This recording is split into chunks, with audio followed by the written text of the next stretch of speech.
اگر میں آپ سب سے یہ سوال کروں، آپ کی لائف میں 3 ایسی زیادتیاں جو آپ کے ساتھ ہوئی ہوں، 3 بہت بری ٹریٹمنٹس جو آپ کو پوری لائف میں ملی ہوں، اگر آپ کے ذہن میں آ جائیں گی، وہ کوئی نہ کوئی ہوں گی جو ٹھیک ہے یاد کرنے پہ یاد آ جاتی ہیں. آپ ہو سکتا ہے آپ کی اچھی بات ہے کہ آپ نے اسے بھلانے کی کوشش کی اور کسی حد تک بھلا دیا ہے، لیکن اگر میں آپ سے یہ کہوں کہ کوئی 3 ایسی کسی نے ابیوز کیا ہے وربلی، کسی نے آپ کو تنگ کیا ہے، کسی نے آپ کے ساتھ ناانصافی کی ہے، کسی نے آپ پہ ظلم کیا ہے، تو ٹھیک ہے آپ اس کو ریکال کیجئے. اور اس کے بعد اب آپ یہ سوچئے، اب جو میرا کویسچن ہے وہ یہ ہے کہ آپ کی لائف میں یہ جو آپ کے ساتھ کسی نے برا کیا، اس کے نتیجے میں آپ نے یعنی آپ کو کیا وزڈم حاصل ہوئی، آپ نے کیا لرن کیا، آپ کو کیا اسکلز ملیں، آپ کو کیا کچھ سیکھا، زندگی کی کیا ریالٹیز آپ کے اوپر ایکسپوز ہوئیں، اور آج آپ جہاں کھڑے ہیں آپ کے پاس جو انڈرسٹینڈنگ ہے زندگی کی، آپ کے پاس جو وزڈم ہے زندگی کی، آپ کو جتنا ٹف زندگی میں صورتحال پیش آئی، اس کے نتیجے میں بہرحال اللہ نے آپ کے اوپر آپ اگر اس طرح سوچنا شروع کریں گے کہ اگر میرے اوپر یہ مشکلات آئی ہیں اور اگر میرے اوپر فلاں بندے نے کوئی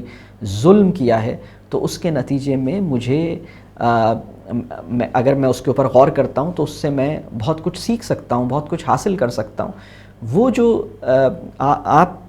ہوتا یہ ہے کہ جب ہمارے اندر یہ والا احساس شدت اختیار کرتا ہے کہ اس نے میرے ساتھ زیادتی کی ہے اور وہ ریئلائز نہیں کر رہا، وہ مان نہیں رہا، تو ہماری انرجی ڈرین ہونا شروع ہو جاتی ہے، اور اگر وہ مان کے نہیں دے تو ہم پورے طور پہ لاسٹ ہو جاتے ہیں. لیکن اگر ہم مطمئن ہو جائیں، ہم کہیں ٹھیک ہے یہ اس کا عمل ہے، وہ اپنے عمل کا ذمہ دار ہے، میں اپنے عمل کا ذمہ دار ہوں. پیرنٹس کے معاملے میں اسپیشلی اپنے پیرنٹس کے معاملے میں ہمیں یہ دیکھنے کی ضرورت ہے کہ ہمارے پیرنٹس نے ہمارے ساتھ کیا کیا وہ ان کا عمل ہے، لیکن ہم ان کے ساتھ کیا کام کر رہے ہیں یہ ہمارا عمل ہے. یعنی مجھ سے تو یہ پوچھا جائے گا کہ میں نے اپنے پیرنٹس کے ساتھ کیا کیا، انہوں نے میرے ساتھ کیا کام کیا، اس کی جواب دہی میں ان سے نہیں لے رہا، اس کی جواب دہی اللہ ان سے لے گا. بہتر ہے کہ آپ اس معاملے میں بھی ایک ان کے ساتھ بھلائی کا معاملہ کریں اور آپ کہیں ٹھیک ہے جو ان کے ساتھ ہوا میں اس کو درگزر کرتا ہوں، لیکن جو میں نے ان کے ساتھ، جو انہوں نے میرے ساتھ کیا، اس معاملے کو میں اللہ پہ چھوڑتا ہوں. لیکن جو میں نے ان کے ساتھ کرنا ہے اس میں مجھے اپنے ایررز نظر آئیں، اس میں مجھے کمزوریاں نظر آئیں، مجھے اپنے حصے کے کرنے کے کام نظر آئیں، تو اس سے ہوتا یہ ہے کہ آپ نفسیاتی طور پر اور اپنے اندر سے آپ ذرا مضبوط ہو جاتے ہیں، آپ کی صحت بہتر ہو جاتی ہے، نفسیاتی صحت، اور آپ زیادہ بہتر پرفارم کرتے ہیں. ہم میں سے وہ انسان جو زیادتی کو تو دیکھتا ہے لیکن اس زیادتی کے نتیجے میں کیا کچھ وہ سیکھ سکتا تھا، کیا کچھ وہ حاصل کر سکتا تھا، کتنی اس کی لرننگ ہو سکتی تھی. دیکھیں آپ کی زندگی میں جتنی تکلیفیں آئی ہیں اتنی وزڈم کو حاصل کرنے کے امکان آپ کے اندر، آپ کی لائف میں پیدا ہوئے تھے. جتنی تکلیف دہ آپ کو جتنی تکلیفیں حاصل ہوئی تھیں اتنی ہی آپ، کیونکہ آپ زندگی کا قریب سے تجربہ کر رہے تھے. اگر ہم اس پہ ریفلیکٹ کریں، ٹھیک ہے، اگر کسی نے آپ نے دیکھا کہ کسی نے میرے ساتھ ڈیسیو کیا کسی نے، تو اگر آپ کے ساتھ کسی نے ڈیسیو کیا ہے تو اللہ نے آپ کو انسانی نفسیات کا اور انسانی نفس کے اندر ایک مسئلہ ہے جس سے آپ کو ایکسپوز کیا ہے. آپ نے یہ سوچنا ہے کہ اچھا انسانی نفس ایسا بھی ہوتا ہے، اس کے اندر یہ چیز بھی ہوتی ہے، اللہ مجھے معاف کرے. یعنی ہر صورتحال آپ کو کچھ آگاہ کرنے، آپ کو کچھ بنانے، آپ کو کچھ دینے کے لیے آتی ہے. مسئلہ یہ ہوتا ہے کہ ہم اسے صرف ایک دوسری نظر سے دیکھتے ہیں اور ہمیں لگتا ہے کہ ہر صورتحال ہم سے کچھ چھیننے کے لیے آئی ہے. وہ صورتحال جس میں آپ کا کچھ چھن گیا ہے وہ صورتحال بھی آپ کو بہت کچھ دے سکتی ہے اگر آپ اپنا یہ سوچیں کہ اس سے میں کیا حاصل کر سکتا ہوں. ایک اور اصول بھی ہے چیزوں کو دیکھنے کا، اور وہ یہ ہے کہ جو کچھ بھی ہوتا ہے اس میں کوئی خیر ہوتی ہے، اس میں کوئی مصلحت ہوتی ہے. اللہ نے اس کے ذریعے مجھے، ٹھیک ہے میں تو اللہ کی، جب آپ نے دعا پڑھ لی اور آپ اللہ کی پناہ میں ہیں اور اس کے باوجود کوئی بری صورتحال پیش آتی ہے، کوئی ظلم کرتا ہے، کوئی زیادتی کرتا ہے، کوئی تکلیف پہنچاتا ہے، تو آپ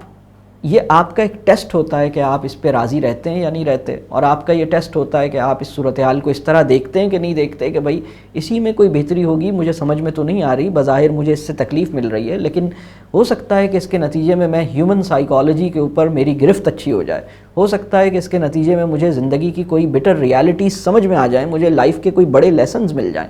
تو اگر ہم اس انداز سے چیزوں کو دیکھیں تو انشاءاللہ بڑا فائدہ ہوگا۔ اللہ تعالیٰ آپ کے والدین کے ساتھ آسانی فرمائے، اور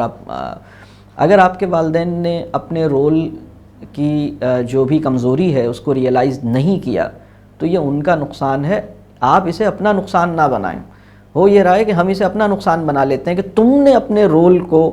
یعنی اگر میں یہ کہوں کہ میری اماں اور میرے ابا نے اپنے رول کی کمزوری کو ریئلائز نہیں کیا ہے، لہٰذا اس بیسس پر میں اسے اپنا نقصان بھی بنا لوں، یہ ان کا نقصان ہے کہ اگر انہوں نے اپنے رول کی کمزوری کو ریئلائز نہیں کیا۔ لیکن اگر میں اس بات کو میں ریئلائز کرنا شروع کر دوں کہ آپ کو اپنا مسئلہ کیوں نہیں سمجھ آ رہا، میں اس مسئلے کی بنیاد پر اتنا ڈسٹرب ہو جاؤں تو میں تو اپنا نقصان کر بیٹھوں گا۔ میرے ذہنی اور نفسیاتی صحت کی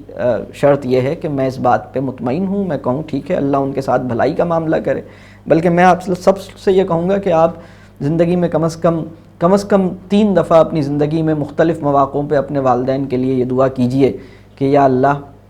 میرے والدین نے میری تعلیم و تربیہ اور میری پرورش کے لیے جو ان سے غلطیاں ہوئیں، جو ان سے کوتاہیاں ہوئیں، جو ان سے کمزوریاں اور کہہ لیجئے ان سے جو بھی ان کی کمزوری تھی، میں اس کو اللہ کے لیے معاف کرتا ہوں، اور مجھے ان سے کوئی شکایت نہیں ہے، اور میں اللہ کے لیے ان سے راضی ہونا چاہتا ہوں۔ اور یہ جب آپ کہہ دیتے ہیں تو آپ کی زندگی بڑی آسان ہو جاتی ہے۔ لیکن اگر آپ یہ سوچتے ہیں کہ یہ جملہ آپ جس کے لیے بولتے ہیں آپ کی زندگی آسان ہونا شروع ہو جاتی ہے۔ آپ یہ جملہ اپنی بیوی کے لیے بول دیں، آپ یہ جملہ اپنے شوہر کے لیے بول دیں، آپ یہ جملہ اپنے اساتذہ کے لیے بول دیں، آپ اگر اپنے اسپاؤس کے لیے یہ جملہ بولتے ہیں کہ ٹھیک ہے میری شادی کو 15 سال ہو گئے، 10 سال ہو گئے، 20 سال ہو گئے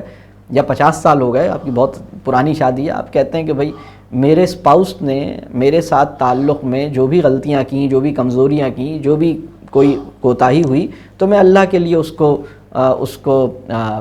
معاف کرتا ہوں، اور میں اپنے شوہر سے جو بھی اس نے کیا میرے لیے میں اس کو ایکسیپٹ کرتا ہوں، میں اس پہ راضی ہوں۔ جب آپ یہ کہنے کے قابل ہو جاتے ہیں آپ کی زندگی میں بڑا سکون ہو جاتا ہے، آپ بڑے ریلیکس ہو جاتے ہیں، اور آپ بڑے مطمئن ہو جاتے ہیں۔ اور یہ جملہ کہنے کے نتیجے میں اس بات کا امکان پیدا ہوتا ہے کہ اب تمام وہ لوگ جن کے حق آپ نے دینے تھے وہ بھی ایسا جملہ آپ کے لیے کہنے کے قابل ہو جائیں گے انشاءاللہ۔ یعنی آپ کو تو یہ چاہنا چاہیے کہ اگر میرے والدین نے میری تربیت میں جو غلطیاں کی ہیں، کہیں میں تو وہی غلطیاں اپنے بچوں کی تربیت میں نہیں کر رہا۔ میرے والدین نے میرے ساتھ جو محبت میں کمی یا محبت میں زیادتی یا مجھے جس طرح بگاڑا یا میرے ساتھ جو کچھ انہوں نے کیا، تو کہیں ایسا تو نہیں ہے کہ میں بھی آگے اپنے بچوں کے ساتھ وہی پاس آن کر رہا ہوں، تو مجھے اس کو ٹھیک کرنا ہے۔ اور آپ معاف کر دیں گے لوگوں کو، آپ درگزر کر دیں گے، تو آپ یقین مانیے آپ کو بھی بہت لوگ معاف کریں گے، آپ کو بھی بہت لوگ درگزر کریں گے، آپ کے بھی خرابیوں اور عیب پر لوگ پردہ ڈالیں گے۔ اور اصل میں ہم سب کا بڑا کڑا حساب ہونا ہے، ہمیں اس کا اگر احساس ہمیں واضح ہو جائے تو معاف کرنا آسان ہو جائے گا۔ اللہ تعالیٰ آپ کو اور مجھے معافی مانگنے کی لیاقت، معافی مانگنے کا حسن، معافی مانگنے کا شعور، معافی مانگنے کا سلیقہ اور آداب اللہ تعالیٰ مجھے بھی اور آپ کو بھی سکھائے۔